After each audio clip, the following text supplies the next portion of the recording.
উফ, আর পারি না।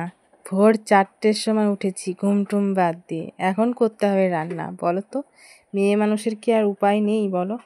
একটুও শান্তি নেই। এখন বাজে ভোর 4টে, রান্না বসিয়ে দিয়েছি। এখনও প্রচুর অন্ধকার, সঙ্গে খাবার নিয়ে যেতে হবে, বাচ্চা আছে ছোট। আর এইখানে দেখো রেডি হয়ে পড়েছি, কারণ সারাদিন ট্রেনে থাকতে হবে। আমাদের পৌঁছতে পৌঁছতে সেই 7:30 বেজে যাবে। আর আমরা বাড়ি থেকে টোটো ধরে বেরিয়েছিলাম। আর এই হচ্ছে আমাদের টোল ট্যাক্স। বাসে করে আমরা মালদা চলে এসেছি, আর মালদা থেকে আবার টোটো ধরে চলে গিয়েছিলাম স্টেশনে গিয়ে আমরা অনেকটাই টাইম পেয়েছিলাম। আর এই হচ্ছে দুপুর 12টার সময় আমরা সবাই মিলে টিফিন করে নিই। আর এই হচ্ছে দেখো ফারাক্কার ব্রিজ পার করে আমরা টিফিনটা অনেক পরেই করি। আর আমরা চলে যাই রাত্রেবেলা, বাড়িতে পৌঁছে যাই। সেই সব ভিডিওগুলো করা হয়নি।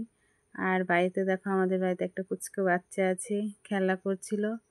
তো খেলা করে আর এই হচ্ছে আমরা তো পৌঁছেছিলাম ষষ্ঠীর দিন। সপ্তমীর দিন গিয়েছিলাম আমরা ঠাকুর দর্শন করতে রানাঘাটে। তো রানাঘাটের কয়েকটা ঠাকুর দেখেছি। আমার ক্লাবগুলোর নামও মনে নেই, আর ঠিক কোন কোন জায়গা সেটাও মনে নেই, কারণ আমি অচেনা জায়গায় গিয়েছি, অচেনা জায়গা। তো সেখানকার প্যান্ডেলগুলো খুব সুন্দর হয়েছিল, তোমরা দেখলেই বুঝতে পারবে। তো অনেকটা ভয়ে ভয়েই ভিডিও শ্যুট করেছি, কারণ যেখানে গিয়েছি সেখানের কেউ ভিডিও করা পছন্দ করে না। তবুও, কারণ আমি যেটা নিয়ে কাজ করি সেটা করেছি। আর এইটা হচ্ছে কল্যাণী বলে নাকি, হ্যাঁ কল্যাণীর এই জায়গাটা খুব সুন্দর প্যান্ডেল করেছিল, খুব সুন্দর প্যান্ডেল করেছিল, দারুণ লেগেছিল দেখতে। কি বলবো, জাস্ট ওয়াও, দারুণ হয়েছে। তোমরা দেখলেই বুঝতে পারবে। এই জায়গাটা ঠিক আমার নামটা মনে নেই, তবে কল্যাণীতেই এই জায়গাটা। আর ভিতরের প্যান্ডেলগুলো দেখো, খুব সুন্দর লাগছিল। তো অনেক দিন হয়ে গেছে, পুজো পার হয়ে গেল, 1 মাস হতে গেল। আর আমি ভিডিও এডিট করে এখন ছাড়ছি, কারণ বন্ধুরা আমি ঘুরতে গিয়েছিলাম। ঘুরতে গিয়ে 15 দিনের মতো বাইরে ছিলাম। আর 15 দিন পরে বাড়িতে এসে আমার অনেক কাজ ছিল, সেইগুলো কাজগুলো মিটিয়ে তার ভেতরে কালী পুজো গেল, আরও কিছু পুজো গেল, লক্ষ্মী পুজো গেল। আর চারিদিকে প্রচুর পরিমাণে মাইক বাজছে, যার কারণে আমি ভয়েস ঠিকঠাক দিতে পারছি না। আর আমি যেখানে বাস করি আশেপাশে প্রচুর চিৎকার চেঁচামেচি, যার কারণে ভয়েস দিতে আমার একটু অসুবিধা হয়। তো আজ আমি টাইম পেয়েছি তখন তোমাদের সঙ্গে ভয়েস দিয়ে ভিডিওটা শেয়ার করার চেষ্টা করছি। আর এটা হচ্ছে কল্যাণী ITI-এর কাছেরই একটা মন্দির, সেটাও খুব সুন্দর করেছে। বড় বড় যে কয়েকটা প্যান্ডেল হয়েছিল সেখানে আমরা গিয়েছিলাম, কিন্তু যতটা পেরেছি তোমাদের সঙ্গে শেয়ার করার চেষ্টা করেছি। আর খুব ভালো লাগছিল। এই প্রথমবার আমি মালদা থেকে বাইরে কোথাও গিয়ে ঠাকুর দর্শন করছি। আর এতটা রাস্তা হাঁটতে হচ্ছে কি বলবো। আর এই সেই ITI-এর বিখ্যাত প্যান্ডেল, যেটার জন্য অনেক অনেক রাস্তা ঘুরে ঘুরে ঘুরে ঘুরে ঠাকুর দেখেছি। সেটা দেখতে পেয়ে খুব খুব খুব ভালো লাগলো। এখানে ছিল আমার শাশুড়ি, ছিল আমার ছেলে, আমার হাজব্যান্ড, আর একটা কাকিমা ছিল। সবাই মিলে গিয়েছিলাম। কি বলবো, ভেতরে গিয়ে একটুখানি দাঁড়ানোর সময় পাওয়া যায় না, আর এত পরিমাণে ভিড়। ঢুকছি, ঢোকা মাত্রই বের করে দিচ্ছে যে তুমি একটু দাঁড়িয়ে দর্শন করবে কি, কোনো দেখার কোনো সেরকম সিস্টেম নেই। মানুষ অনেক রেগেও যাচ্ছে, কিন্তু কিছু করার নেই, কিছু বলার নেই।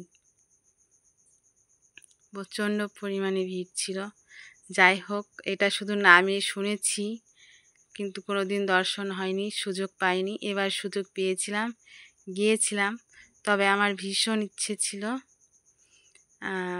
সন্তোষ মিত্র স্কয়ারের যে পুজোটা, ওখানে যাওয়ার, কিন্তু সাহস পাইনি। ছেলে ছিল ছোট, ওদেরকে নিয়ে গেলে চ্যাপ্টা হয়ে যাব নাকি, সেই ভয়ে যেতে পারিনি। আর দেখো সোনার সব অলংকার পরা ঠাকুর, খুব ভালো লাগছিল। এই একটা হচ্ছে আর একটা মন্দির, এটা কি রাম, নামটা ভুলে গেছি, তবে এই মন্দিরটাও মানে থিমটাও খুব সুন্দর হয়েছে।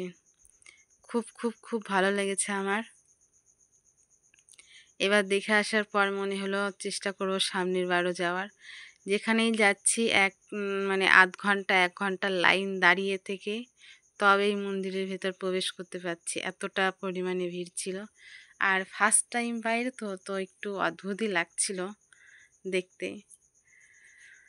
তবু মনে মনে আবার খুব একটা এনজয়ও করছিলাম, খুব ভালো লাগছিল।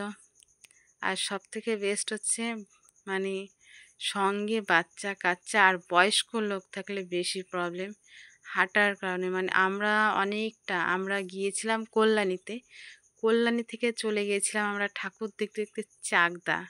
মানে কতটা আমরা ঘুরেছি আর কতটা হেঁটেছি। আর তোমার গায়ে তো পুরো জায়গায় মানে আটকে দিচ্ছে, কোথাও ঠিকমতো পৌঁছতে পারছি না। তো যাই হোক, ভালো লেগেছে।